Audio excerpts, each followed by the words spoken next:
오늘 19장 시내산 언약에 대해서 말씀 같이 나누겠습니다.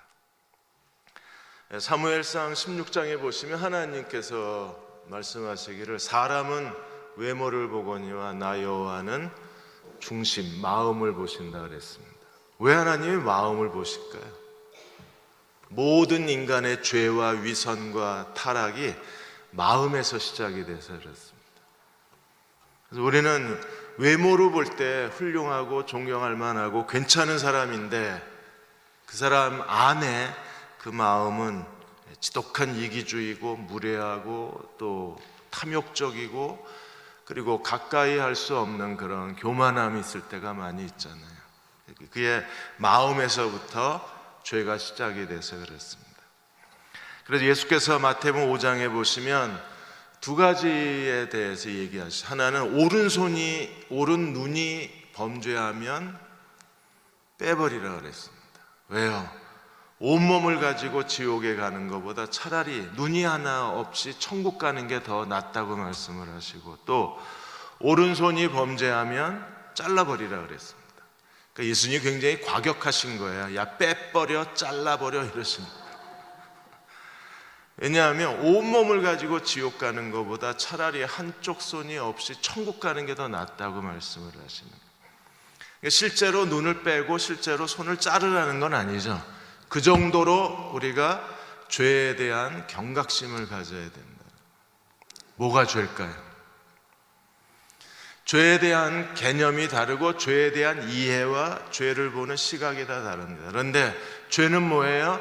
우리가 하나님의 언약대로 살지 못하는 게 죄예요. 오늘 하나님께서 이스라엘과 더불어 시내산에서 언약을 맺으셨는데, 이 시내산 언약이 오늘 우리에게도 여전히 동일한 그리스도인의 언약이기도 합니다. 하나님 앞에서 나는 죄를 짓지 않았다고 얘기할지 모릅니다. 그러나 술, 담배 안 하고 도박하지 않고 술집에 가지 않고 그랬을지라도 하나님의 언약대로 살지 못하면 그게 죄인 거예요. 그게 불순종이고 그게 죄가 되는 겁니다.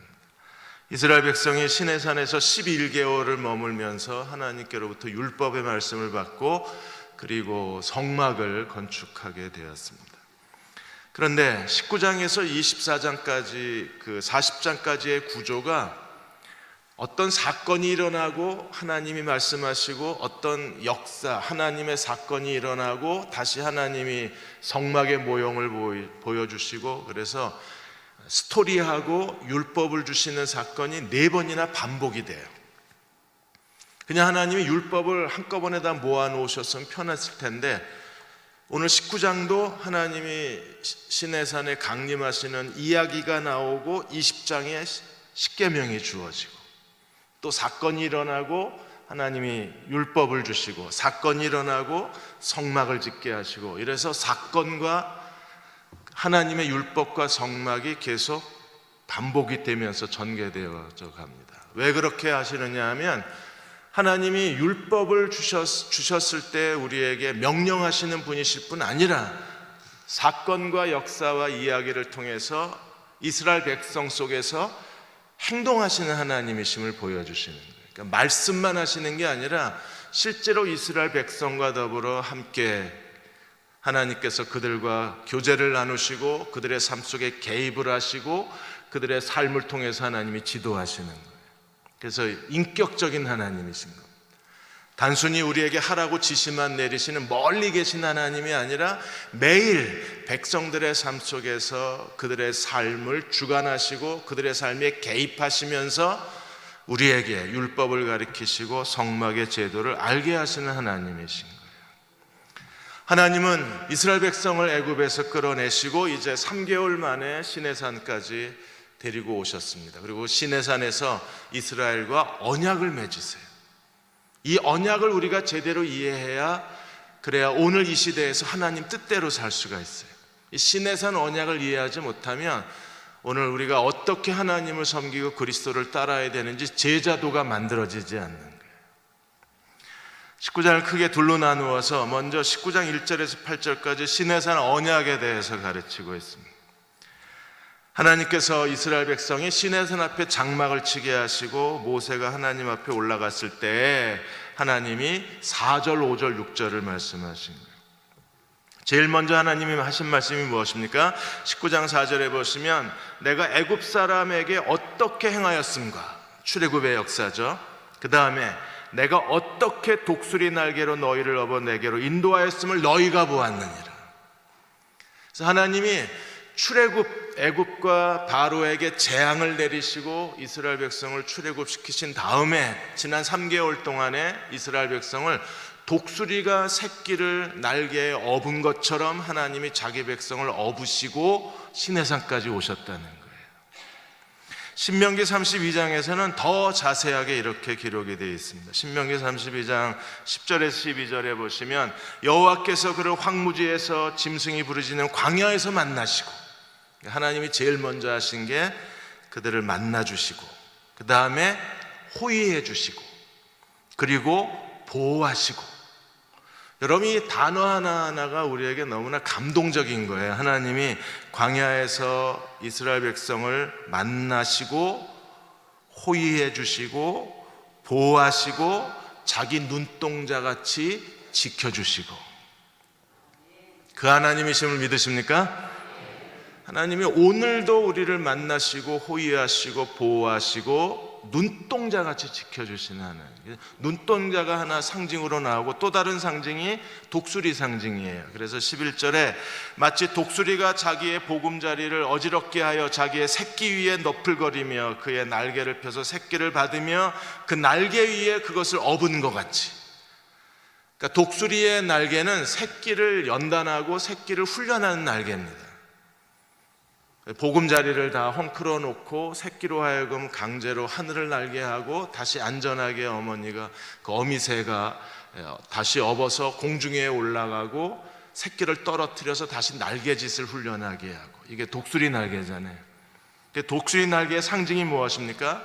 어미새의 새끼의 피난처, 새끼를 연단하고 새끼를 훈련하고 새끼를 강하게 하는 상징이 독수리의 날개잖아요. 그런 것처럼 하나님이 지난 15장, 16장, 17장에서 하나님의 통치의 세 가지 시험을 하셨어요. 하나님이 이스라엘 백성을 15장에서 시험하시고 치료하시는 여호와, 16장에서 시험하시고 먹이시는 하나님, 17장에서 시험하시고 아말렉과 싸우신 하나님을 우리에게 보여주셨습니다. 이 시험이 뭐예요? 나사, 하나님이 자기 백성을 훈련하시는 겁니다. 가르치시고 훈련하시는 거예요. 하나님은 날개를 갖고 계십니다. 그것도 독수리 날개를 가지신 분이셔서 오늘 우리가 어려운 일을 당할 때 그 날개 그늘 아래 피난처처럼 숨을 수 있어요. 그리고 하나님은 그 독수리 날개로 오늘 우리를 연단하고 훈련하시는 하나님이십니다. 이스라엘을 돌보신 하나님이 어떤 분이신가를 눈동자와 독수리 두 상징으로 하나님이 모세를 통해서 이스라엘 백성에게 설명을 해주신 거예요. 제 아내가 그 C형간염 하보니 치료 때문에 많은 분들이 계속 뉴스를 보시다가 이제 뉴스가 나왔습니다. 5월부터 이제 하보니가 그 보험이 적용이 되니까. 그래서 저한테 자꾸 연락이 와서 아야 한꺼번에 말씀을 드릴게. 이번에 보험이 적용되는 사람은 C형 간염에 1A형이 적용이 됩니다.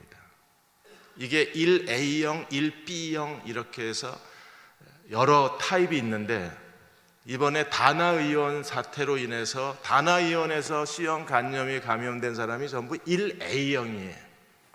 그러니까 그분들은 하보니가 보험이 적용이 돼서 4천만 원인데 1,000만 원만 내면 이제 보험이 더 적용이 돼서 이제 1,000만 원이면 그분들이 치료를 받을 수 있습니다. 근데 제 아내는 1B형입니다. 1B형은 먼저 의료보험에서 허락한 닥슨 치료를 해야 돼요. 닥슨 치료를 하고 그게 실패하면 하보니를 치료할 수 있어요. 그러니까 하보니 약을 먹으려면 1B형의 유전자 변형이 일어난 사람들은 닥슨 치료를 먼저 받아야 돼요. 그런데 닥슨 치료가 되는 사람이 있고 안 되는 사람이 있는 겁니다. 제 아내는 안 되는 사람입니다.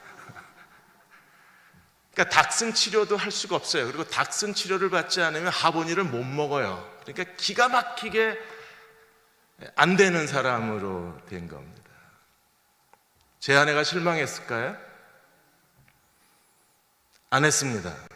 할 필요가 없죠. 왜요? 하나님이 눈동자같이 지키신다 그랬으니까 무슨 일이 일어나겠죠. 뭐 의료보험이 갑자기 뭐 일비형인 사람들이 막 그 청와대 앞에서 1인 시위하고 뭐 광화문에서 1인 시위하고, 그래서 제 아내 보고 야 너도 가서 1인 시위하라 그랬어요.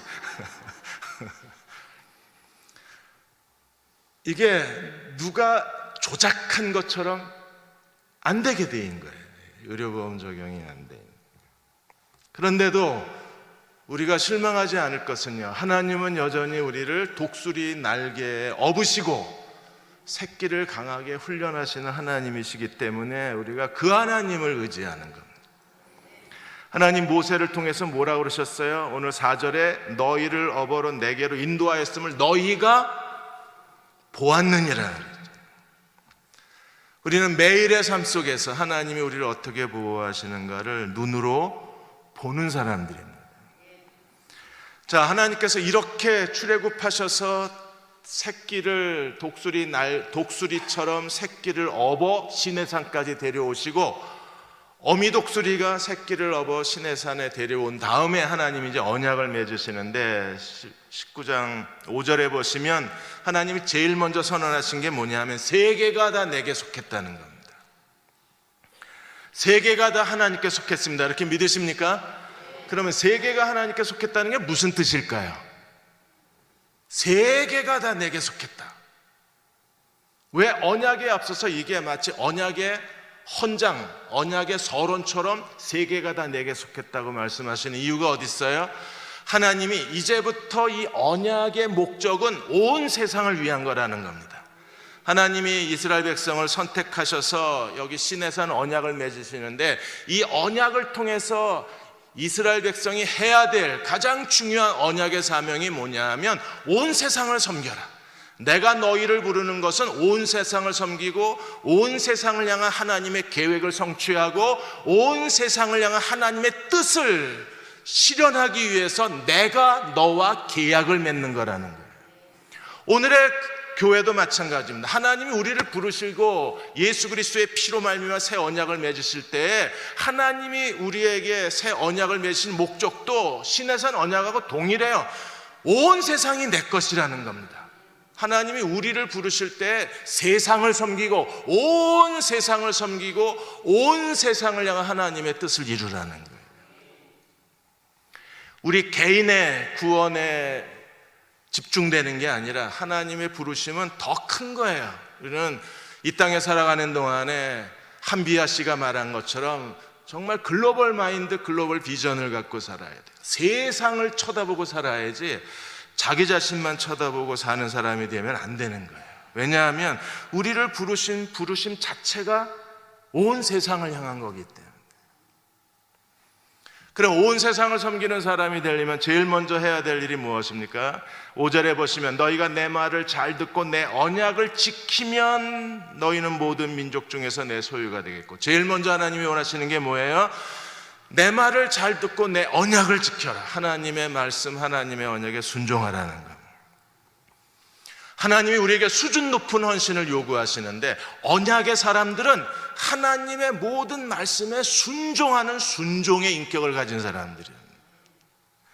아브라함의 언약이 시내산 언약으로 계승이 된 거예요. 아브라함도 어떤 사람이었습니까? 하나님께 순종하는 사람입니다. 창세기 22장 18절에 내 씨로 말미암아 천하 만민이 복을 받으리니 이는 내가 나의 말을 준행했음이라. 아브라함을 통해서 하나님이 모든 민족을 축복하시는 것은, 아브라함이 하나님의 언약의 시작이 될 수 있는 것은 아브라함이 하나님의 말씀에 순종했기 때문입니다. 오늘 우리도 이 시대에서 하나님 말씀에 순종하는 사람이 되어야 언약의 계승자가 될 수 있는 거예요. 창세기 18장 19절에 내가 그로 그 자식과 권속에게 명하여 여호와의 도를 지켜 의와 공도를 행하게 하려고 그를 선택하였나니. 하나님이 아브라함을 택한 목적이 어디 있느냐 하면 하나님의 도를 지켜 의와 공의를 행하게 하려고 하나님이 택했다는 겁니다. 오늘 우리도 아브라함의 믿음의 후손이 된 사람입니다. 하나님이 아브라함을 택한 것처럼 우리를 택했습니다. 우리를 택하신 하나님의 목적이 뭐예요? 하나님의 말씀에 순종하라고. 왜요? 이는 나 여호와가 아브라함에게 대하여 말한 일을, 하나님의 계획, 하나님의 뜻을 이루기 위함이라. 아브라함이 순종해야 하나님의 일이 이루어지는 거예요. 우리가 이 시대에서 순종하는 하나님의 백성이 되어야 온 세상을 향한 하나님의 뜻을 실천해 갈 수 있는 거예요. 26장 5절에도 아브라함에 대해서 창세기 26장 5절에 계속 이렇게 말합니다. 이는 아브라함이 내 말을 순종하고 내 명령과 계명과 율례와 법도를 지켰습니다. 그래서 하나님이 아브라함을 믿음의 조상으로 세우신 거였어요. 하나님께서 너희가 내 말을 듣고 내 언약을 지키면 이라고 하나님 요구하시자 19장 8절에 이스라엘 백성은 어떻게 했습니까? 백성이 일제히 응답하여 이르되 여호와께서 명령하신 대로 우리가 다 행하리이다. 오늘 우리도 하나님 앞에 우리가 다 행하리이다 순종을 결단하고 하나님께 순종하겠다고 고백을 해야 우리는 언약의 사람으로 이 시대에 살아갈 수 있어요. 사랑하는 여러분, 그리스도인이라 하나님의 언약의 사람, 그리스도의 제자가 된다는 것은 온 세상이 내게 속했다고 하신 하나님의 이 부르심에 순종의 인격으로 응답하는 사람이 되는 거예요. 그래서 나 개인을 위한 삶을 사는 게 아니라 온 세상을 위해서 내가 무엇을 위해 살아야 되는가를 고민하는 사람들이 언약의 비전을 가진 사람들이고 언약의 심장을 가진 사람들이고 언약에 대한 인생관을 가진 사람이 되는 거예요. 온 세상을 향해서 하나님이 이스라엘을 무엇으로 부르셨습니까? 5절과 6절에 보시면 세 가지를 부르셨어요. 그 첫째가 무엇입니까? 5절 하반절에 보시면 모든 민족 중에서 너희가 뭐가 되어 하나님의 특별한 소유가 되게, 하나님의 선택된 민족이 되는 겁니다. 하나님의 쉐귤라, 하나님의 보석 같은 귀중한 사람이 되는 거예요. 왜 하나님이 이스라엘을 하나님의 특별한 소유로 삼으셨습니까? 그 이유가 어디 있어요? 온 세상을 섬기라고, 하나님의 뜻을 온 세상에 실현하라고 하나님이 먼저 이스라엘을 부르신 거예요. 오늘 우리를 먼저 부르신 것도 하나님이 우리로 하여금 온 세상을 섬기라고 부르시는 겁니다. 두 번째 언약의 핵심이 무엇입니까? 하나님의 소유, 그리고 제사장 나라, 섬기는 백성이 되는 거예요. 그러니까 하나님과 온 세상 사이에 중재자 역할을 하는 게 이스라엘의 사명입니다. 하나님께서 바로와 애굽을 통해서 하나님 목적하신 게 뭐였어요? 온 천하에 내 이름을 전파하려 함이라. 바로를 통해서 하나님은 하나님이 어떤 분이시고 하나님이 어떻게 이스라엘을 선택하시고 어떻게 권능으로 이스라엘을 해방시켜 주셨는지 하나님이 누구이신지를 온 천하에 알게 하시는 게 하나님 목적이었잖아요. 그러면 누가 진정한 제사장입니까?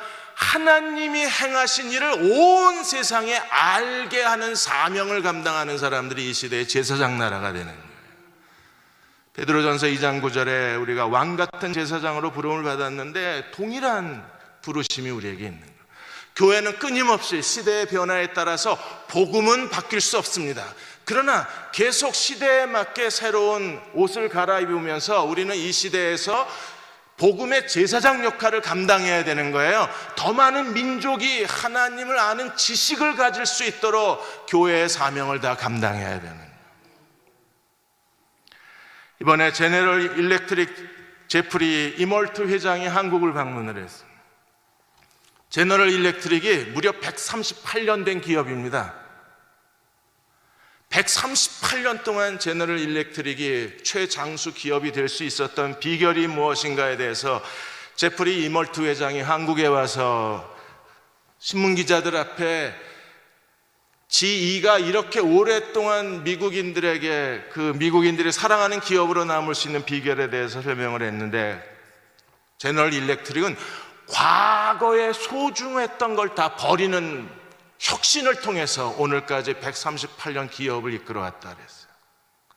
과거의 가치에 매달려 있고 과거의 지식에 매달려 있고 과거에 안주해 있는 게 아니라 끊임없이 시대의 변화에 따라서 움직여가고 있는 거예요. 제너럴 일렉트릭이 처음에는 조명기구로, 전기 조명기구로 시작을 했다가 나중에는 전자제품으로 했다가 나중에 최근에는 이 전자제품, 가전제품을 중국의 하이얼 기업에 팔아치웠어요. 앞으로 거기에 경쟁력이 없다고 판단을 한 겁니다. 그리고 그동안에 제너럴 일렉트릭에 가장 돈을 많이 벌어다 준 게 GE 캐피탈이었습니다. 금융산업. 그런데 2008년도에 미국의 금융위기가 일어나면서 이 금융산업도 전부 지금 팔아치웠어요. 그리고 2010년도부터 GE가 가장 관심 있고 공격적으로 투자하는 게 뭐냐면 그게 사물 인터넷입니다. 공장을 센서를 붙여서 공장 전체 기계에서 오는 데이터를 수집하고 분석해서 고장을 미리 예측해서 산업에 대한 IoT를 시작을 한 거예요. 이게 지금 큰 돈을 벌어다 주고 있는 거예요. 교회도 계속 변화돼야 합니다. 우리는 예수 그리스도의 복음을 땅끝까지 증거하기 위해서 교회가 어떻게 이 시대에 맞는 옷을 갈아입고 하나님의 복음을 능력 있게 전파할 수 있을까를 고민해야 되는 거예요. 오늘 생명의 말씀사 전무님하고 편집장님이 오셔서 잠깐 교제를 나누었습니다. 대전에 흥미있는 얘기를 전해주세요. 배제대학에 그 이란에서 선교했던 선교사님이 그 배제대학에서 학생들을 전도하고 있는 얘기를 했습니다. 이분은 거의 전도에 미친 사람으로 그렇게 소개가 됐어요.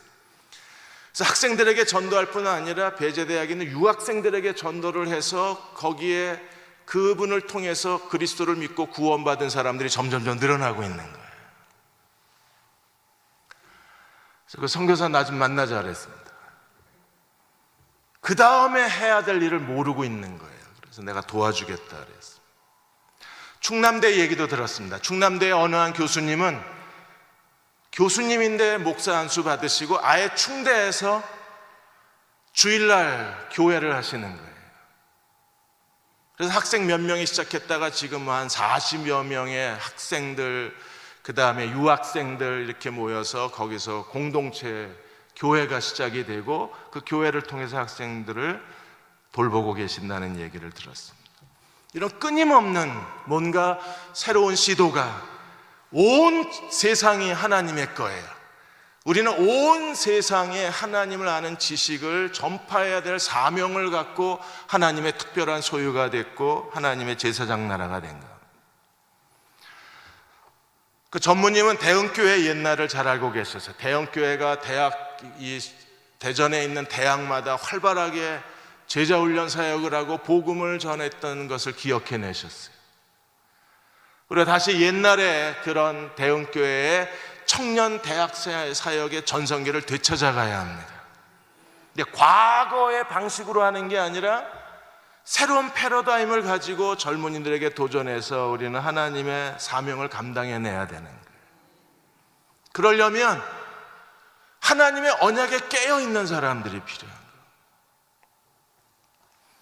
어느 아버지가 아들이 크게 생각하지 않는 거에, 꿈이 없는 거에 대해서 항상 답답해하다가 어느 날 아버지가 꿈을 가져라 계속 얘기를 하다가 어느 날 아버지가 아들한테 물었어요. 내 꿈이 뭐냐? 택시기사예요. 그래서 아버지가 아들을 앉혀놓고 야, 사나이가 꿈을 크게 가져야지 택시기사가 뭐냐? 꿈을 크게 가져. 예 아버지. 며칠 있다 아버지가 다시 물었어요.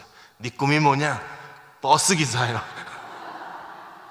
택시기사나 버스기사나. 그분들을 무시하는 게 아닙니다. 이건 누가 만들어낸 얘기라 현실감이 없는 거예요. 더 큰 걸 생각해내지 못하는 겁니다. 우리가 하나님의 나라를 확장하고 하나님의 일을 감당하는 데 있어서 더 큰 꿈을 꾸는 교회가 돼야 돼요. 왜 그래야 합니까? 우리는 하나님의 특별한 선택받은 소유요 제사장 나라로 부름을 받았기 때문에 그래요. 그리고 우리는 어떤 사람입니까? 거룩한 백성입니다. 거룩하다는 게 뭐예요? 하기오스, 구별됐다는 겁니다. 우리가 머리에 기름 바르고 그냥 깨끗한 양복 입고 성경책 가슴에 딱 끼고 다니는 게 거룩은 아니잖아요. 뭐가 거룩입니까? 구별된 거예요. 뭘 구별해야 돼요? 우리는 하나님의 구별된 목적을 위해서 사는 사람입니다. 그 하나님의 구별된 목적이 뭐예요? 온 세상에 하나님을 알리는 것이 우리의 구별된 목적입니다. 세상 사람들은 행복하기 위해서 살고, 세상 사람들은 더 나은 삶을 만들어내기 위해서 살지만, 우리는요, 행복하기 위해서 사는 게 아니라 하나님의 목적을 위해서 사는 사람들입니다. 그것 때문에 내가 구별되었기 때문에 하나님의 목적대로 사는 게 거룩하게 사는 거죠. 지난 3월에 중동에서 성경 번역하던 4명의 선교사가 이슬람 극단주의자들이 사무실에 습격해서 총을 쏴서 4분이 다 하나님의 부르심을 받았어요. 순교하셨어요. 그분이 중동 사무실에서 위클리프 선교위원회가 성경을 번역하는 데잖아요. 8개, 중동에 있는 8개 종족을 위해서 그들의 언어로 8개 언어로 신약 성경을 번역하고 있었는데, 들어와서 4명의 선교사 다 살해하고 다 불을 질러버렸습니다. 그래서 그동안에 모았던 자료, 책들이 원고가 다 불타버린 거예요. 근데 기적적으로 컴퓨터가 불이 안 탔어요. 그래서 컴퓨터 하드디스크에 8개 언어로 번역된 원본을 찾아냈습니다. 4명의 선교사가 죽고 난 다음에 위클리프 선교회에 중동의 이 성경 번역을 하기로 헌신한 다른 선교사가 내가 죽은 선교사들보다 이 8개 언어로 성경 번역하는 일에 2배로 더 헌신하고 2배로 더 번역하고 2배로 더 출판을 하겠다. 그래서 중동 사무실이 폐쇄가 되지 않고 더 많은 선교사들이 헌신하는 장소가 되어버렸어요. 그들은 8개 언어로 번역할 뿐 아니라 중동에 아직도 성경이 없는 10개 언어를 향해서 앞으로 계속해서 이 10개 언어도 번역을 해서 그들의 언어로 신약 성경을 번역할 계획을 세우고 있습니다. 2013년도에 전 세계 언어 가운데 아직 자기 언어로 모국어로 성경을 갖지 못한 그 언어가 1919개입니다. 이 1919개의 언어를 사용하는 사람들이 1억 8천만이 넘습니다. 위클리프는 그 언어로 성경을 번역하는 일에 남은 과업으로 생각하고 그들이 그 타겟을 잡고 거기에 온전히 헌신하고 있는 거예요. 여러분, 이게 거룩이에요. 그냥 술, 담배 안 하는 게 거룩이 아니라 하나님 목적대로 사는 게 거룩이에요. 온 세상을 향해서 글로벌 마인드를 가지고 우리가 세상을 향해서 무엇을 할 수 있을까를 생각하고 사는 사람들이 거룩한 사람들이에요. 오늘 우리도 하나님께서 동일한 명령을 주셨어요. 우리는 하나님의 특별한 소유입니다. 제사장 나라입니다. 거룩한 백성들입니다. 믿으십니까? 그럼 우리는 어떻게 살아야 되나요? 하나님이 우리에게 언약을 지키라고 그랬는데 우리는 어떻게 온 힘을 다해서 언약을 지켜야 되는데, 오늘 시내산 언약이 오늘 우리에게 어떤 언약으로 바뀌어졌어요? 그리스도의 지상명령으로 바뀐 겁니다. 그래서 마태복음 28장 18절 20절에서 예수께서 나와 말씀하여 이르시되 하늘과 땅의 모든 권세를 내게 주셨다. 온 세상은 내 것이라. 하나님의 선언으로 시내산 언약이 시작되는 거하고, 하늘과 땅의 모든 권세가 내게 있다고 선언하시고 그리스도의 지상명령이 시작되는 거와 똑같잖아요. 우리가 가서 해야 될 일이 뭡니까? 너희는 가서 모든 민족을 제자로 삼으라. 이게 우리의 과업입니다.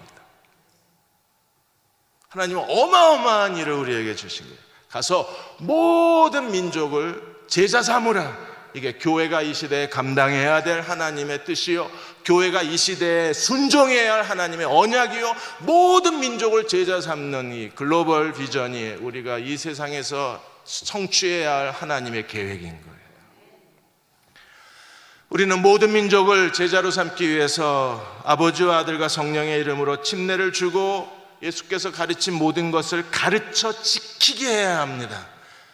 우리가 하나님 말씀에 순종하고 하나님 말씀에 순종하는 사람으로 만들어내는 것, 그게 제자 삼기에 하나님이 이 시대에 우리에게 주신 과업이잖아요. 그 사람에 대해서 내가 세상 끝날까지 너희와 항상 함께 있으리라고 말씀을 하시는 겁니다.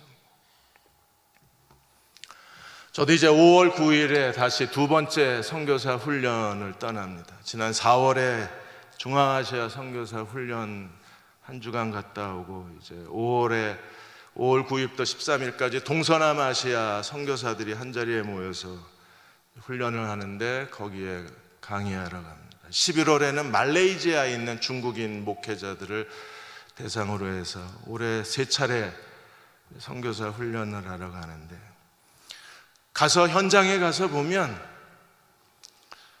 그러니까 선교사님들이 굉장히 위축이 돼 있어요. 왜냐하면 지금 한국 교회가 교인 수가 줄고 재정이 줄으니까 제일 먼저 문 닫아버리는 게 선교 후원을 문 닫아버려요.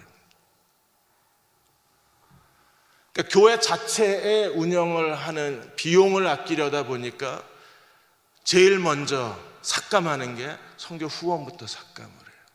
그러니까 선교사들이 정말 어려운 상황에서 지금 하나님을 의지하고 믿음으로 버텨내고 있는 겁니다. 하나님의 언약의 사람들은, 언약의 교회는요, 제일 먼저 담임 목사 월급부터 깎고 선교사 후원은 중단하면 안 되죠. 그게 제정신 가진 교회 아닐까요? 제 월급부터 자르십시오. 선교사 후원은 절대 중단하시면 안 돼요. 오히려 더 시대가 어려울 때일수록 더 선교 후원을 증가시켜야 되지 않아요?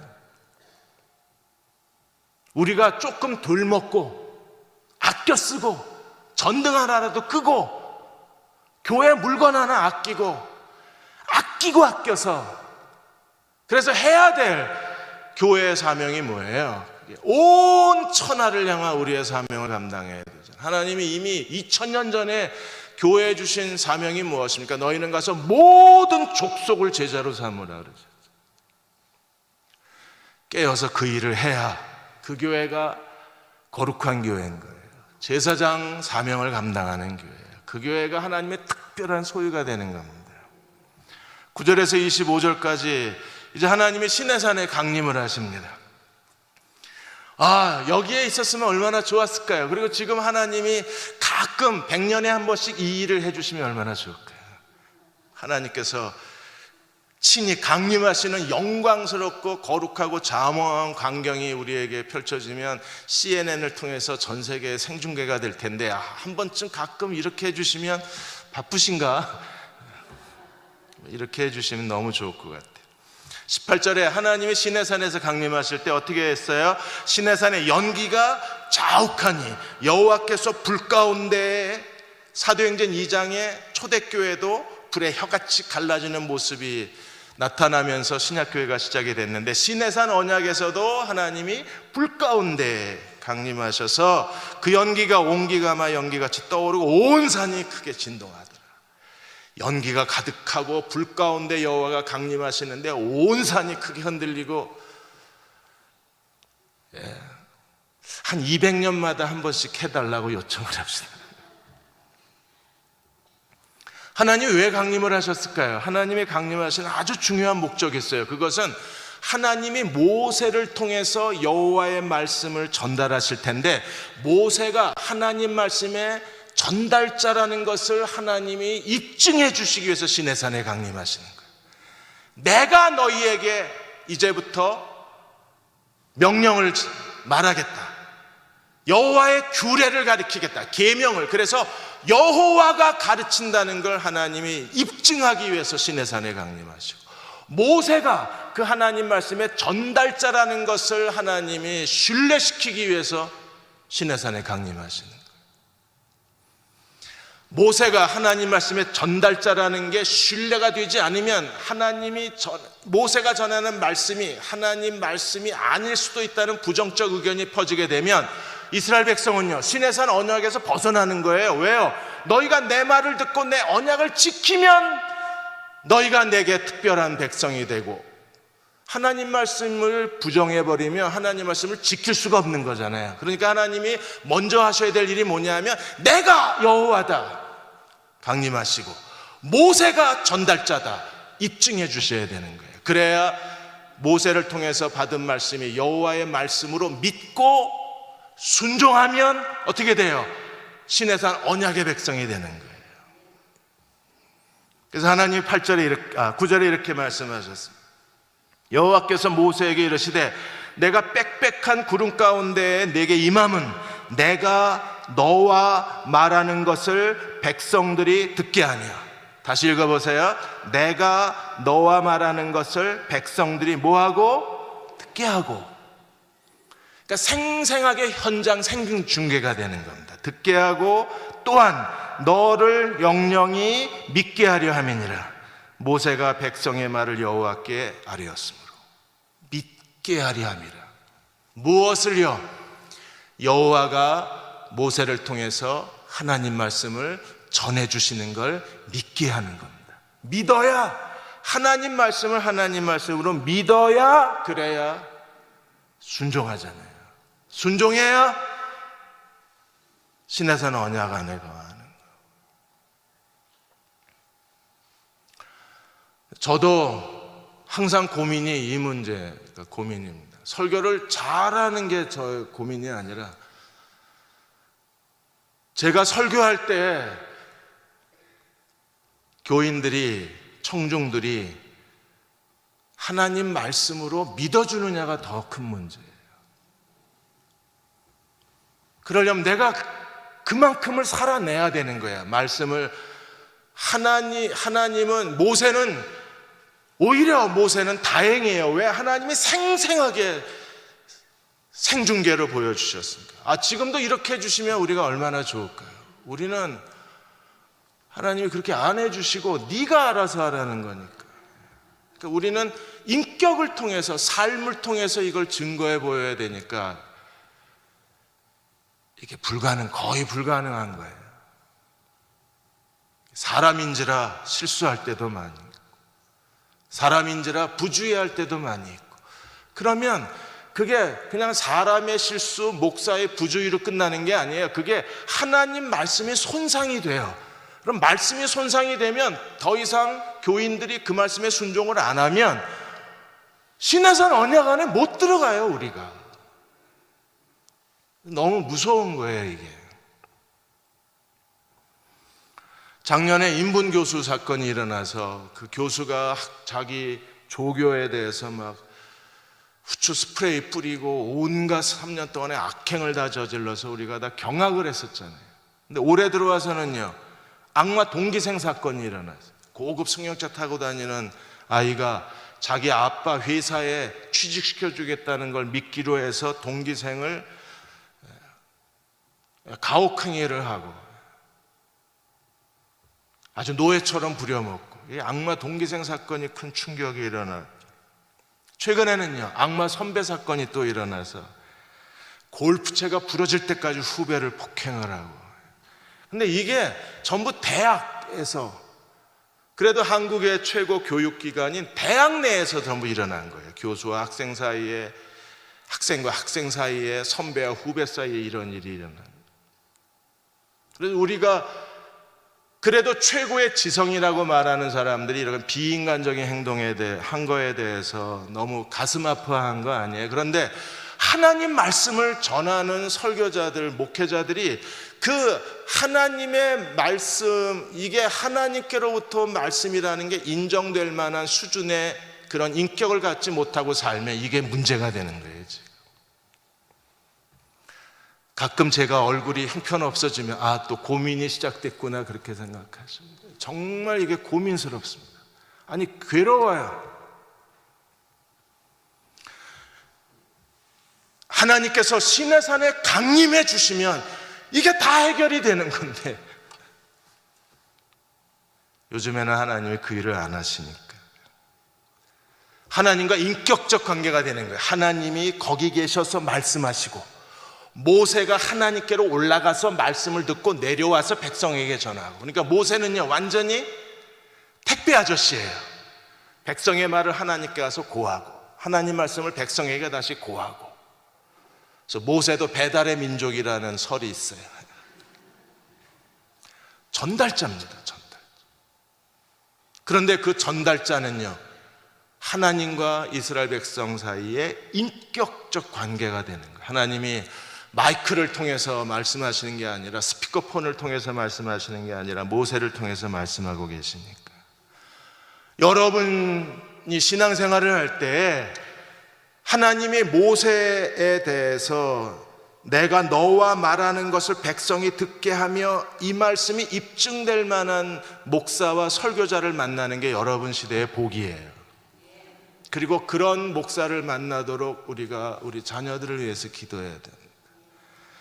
그런 인격적 신뢰관계가, 목사와 교인 사이에 인격적 신뢰관계가 맺어지지 않으면 시내산 언약은 날아가 버리는 거예요. 이거는 시내산 언약 안으로 아무도 못 갈 수가 없는 거예요. 오늘 우리가 하나님 말씀에 순종하고 언약에 순종하면 어떤 사람이 됩니까? 신명기 4장 6절에 너는 지켜 행하라. 이것이 여러 민족 앞에서 너희의 지혜요 지식이라 그랬어요. 하나님의 명령 언약대로 순종하면 그게 너희의 지혜요 너희의 지식이라. 그들이 모든 규례를 듣고 이러기를 이 큰 나라 백성의 사람들은 지혜와 지식이 있는 백성이로다 인정받게 될 거라고 했습니다. 우리가 온 세상을 향해서 살아가려면 어떻게 해야 되는가? 다 선교사 훈련 받고 나가야 되나? 아니요. 내가 서 있는 그 자리가 하나님께서 우리에게 주신 언약의 삶을 실천할 수 있는 자리입니다. 어제 선생님 한 분을 만났습니다.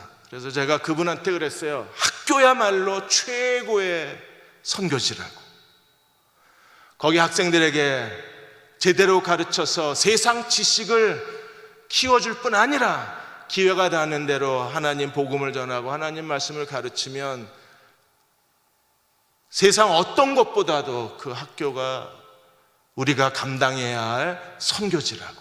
선교지는 멀리 가야 되는 게 아니라 내가 서 있는 그 자리가 얼마든지 선교지가 되는.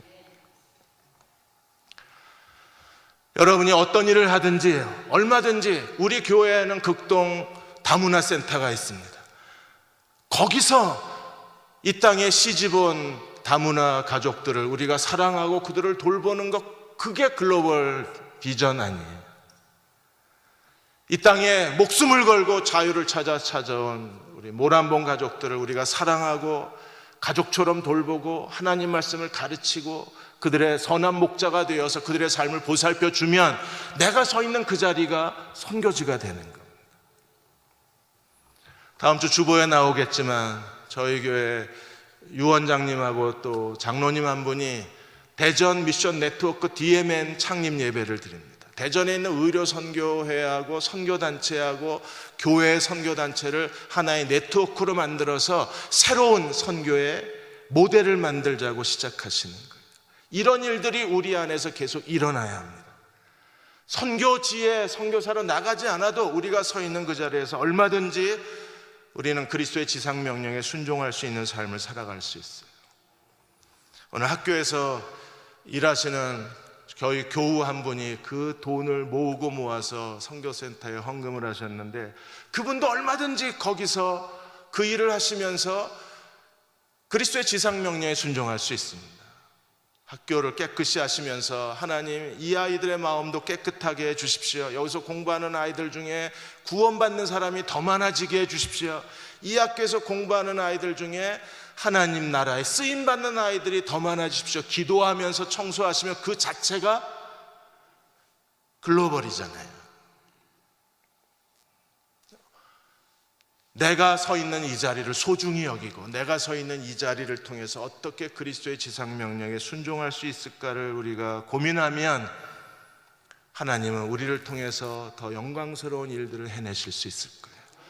여기 계신 분들 가운데 다른 사람이 알지 못하는 가운데 이미 그리스도의 지상명령에 평생을 순종하고 살아오신 분들이 있는 걸 제가 압니다. 하나님이 여러분을 축복해 주실 거예요. 왜냐하면 그분들이야말로 시내산 언약의 사람들이기 때문에 그들이 하나님의 특별한 소유입니다. 그들이 제사장 나라입니다.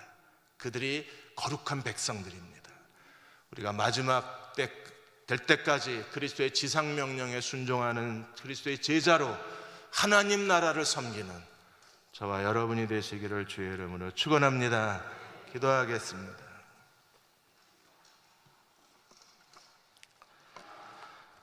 4월의 마지막 금요일입니다. 하나님, 오늘 기도에 응답해 주셔서 하나님 살아계심을 온몸으로 느끼게 해주시고 우리가 하나님 언약 안에 있음을 확신케 해주셔서 오늘 이 밤이 하나님의 얼굴을 베없는 밤이 되게 하여 주옵소서. 우리의 찬양을 받아주시고 우리의 기도를 들으시고 응답하여 주옵소서. 예수님의 이름으로 간절히 기도하옵나이다. 아멘.